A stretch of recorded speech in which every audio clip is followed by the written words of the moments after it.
Yeah, so, oops. Um,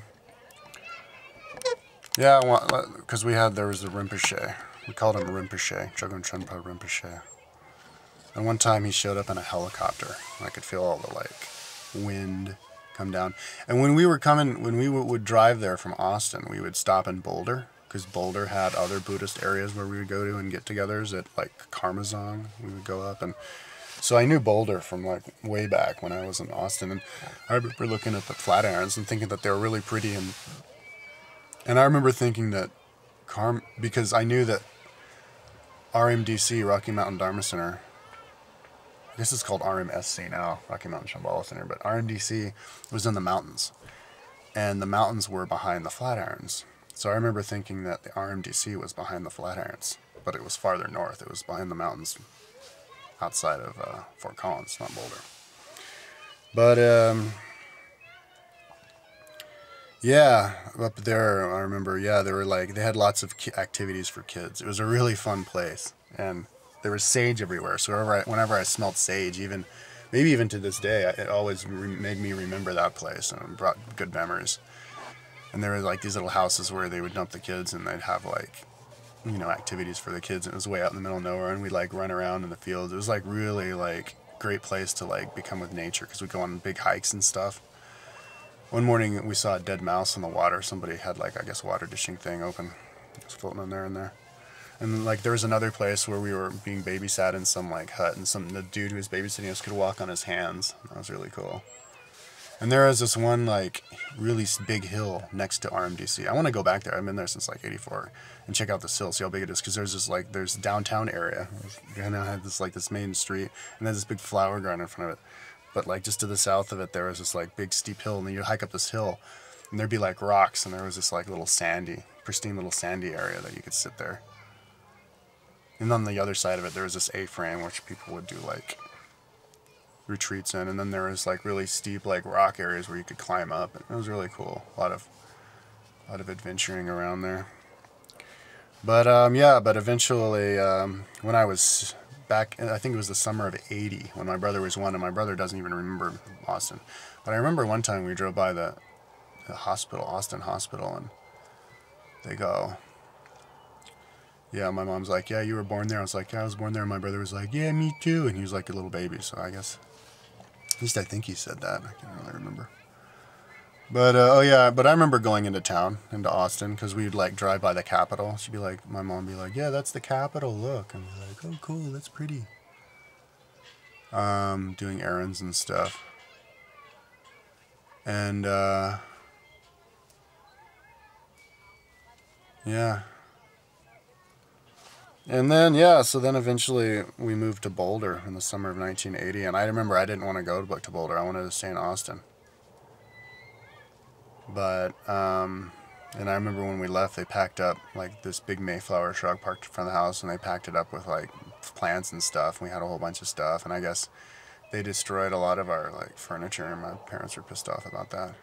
But we drove up, and we put the dog and the cat in the back of the, I don't know how we got the Tornado up. Maybe somebody else drove it. Because we were all in the Oldsmobile station wagon.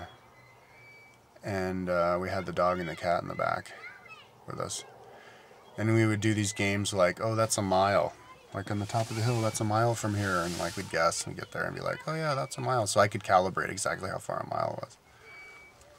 And there were these other things I did, like, when we were on road trips, like, Tyler, like, I would, like, contemplate eternity.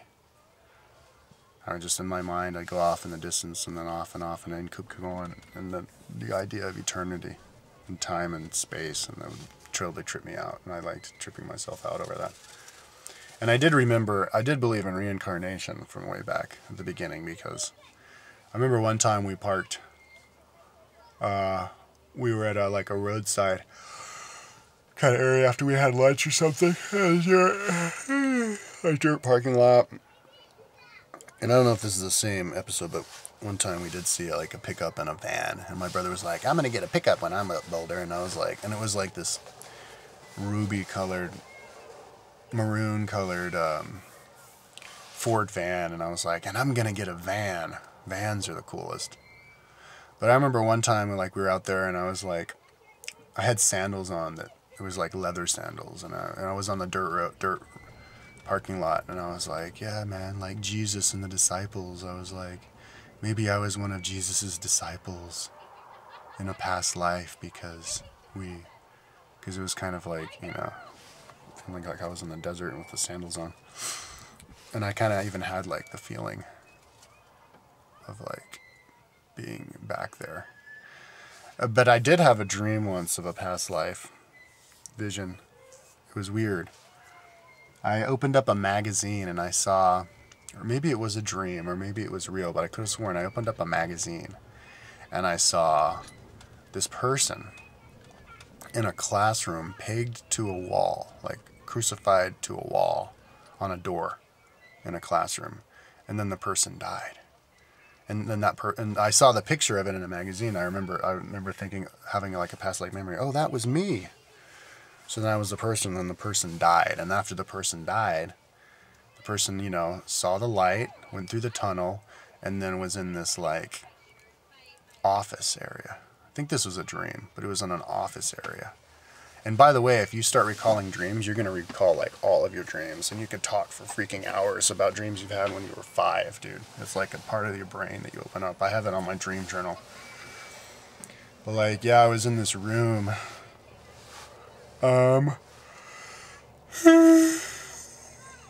were a bunch of secretaries, and you had to like give them your papers or something, and then pass go, and then they would like place you in the next life or something like that. So I was like waiting there, and there were like, all kinds of different people there, like fucked up people and happy people, whatever. And I was like one of the like healthy people. So I passed through, and then I like floated up and floated through like the light or something, and then it was like implanted in my mother's womb type of a thing, and then born. Like that was kind of a vision that I had. And another weird vision I had, I was laying in bed once, and I think I could have sworn I was awake.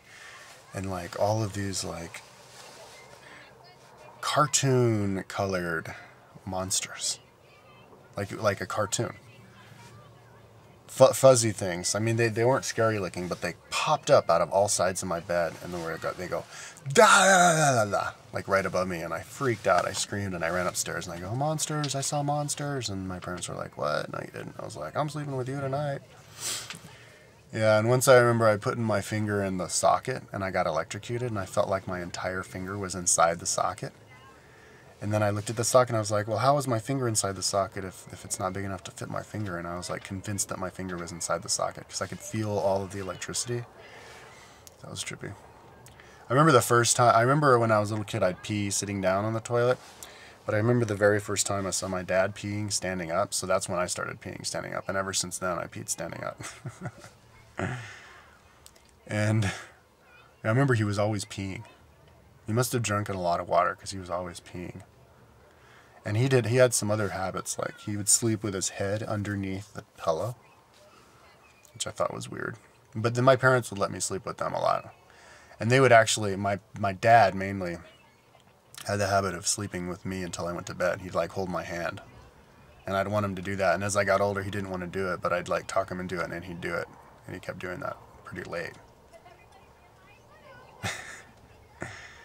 And yeah, I remember doing yoga on the northern side. I think my mom was a yoga instructor back like before I was born. On the northern side of the pool that we had, we do yoga, and we do like the tree. I remember doing the tree.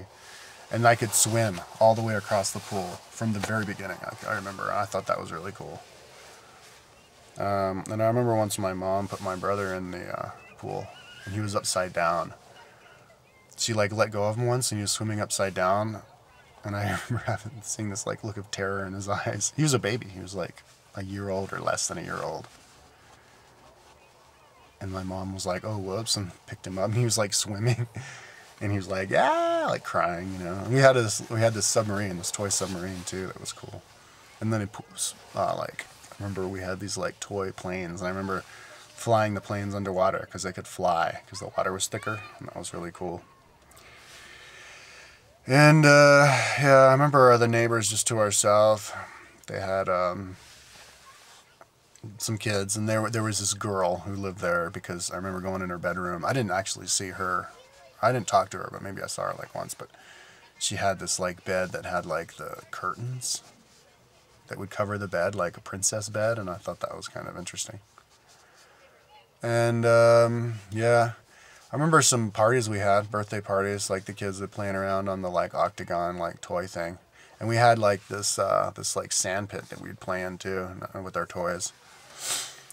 And yeah, so anyways, then we moved to Boulder one summer, and I'm driving up, and we lived in this house on 6th Street for 6 months, and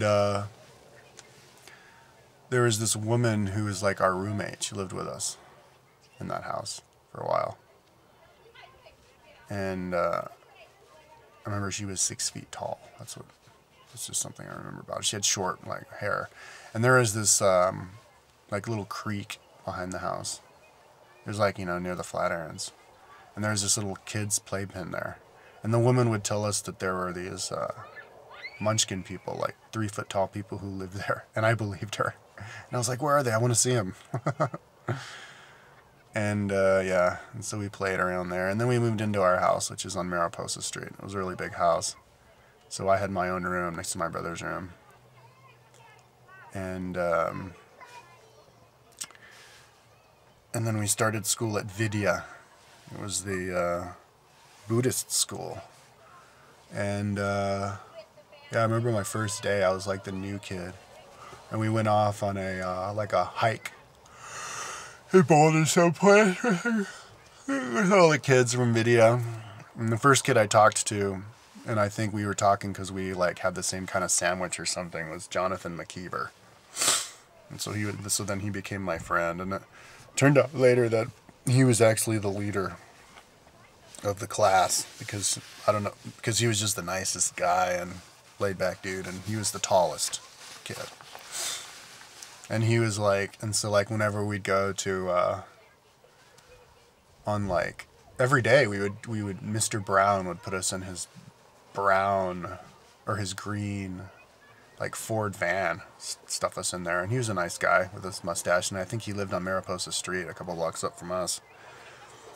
And like Jonathan McKeever would sing like chants like, we are going to the park, and then we'd all sing the song, we'd all go into the park. But I think it was just the guys who do that. The girls kind of maybe.